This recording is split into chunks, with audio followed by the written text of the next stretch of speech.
পেট ফাঁপার সমস্যা নিয়ে নাজেহাল। লাঞ্চ শেষের পরেই পেট ভরে যায়। যতই বাড়ির তৈরি খাবার খান, স্বাস্থ্যকর ডায়েট মেনে চলুন, কিছুতেই কমে না এই সমস্যা। কেন জানেন?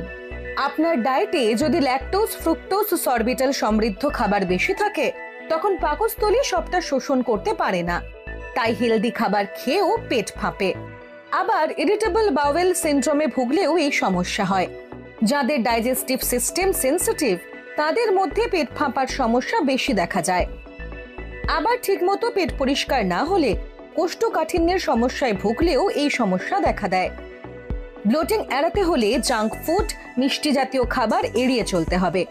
খাওয়া চলবে না প্রসেসড ফুডও। পাশাপাশি যে খাবার খাবেন তা ভালো করে চিবিয়ে খাবেন। ছোট ছোট পরিমাণে খাবার খান। সারাদিনে 3 থেকে 4 লিটার জল খান। আর ডায়েটে রাখুন টক দই।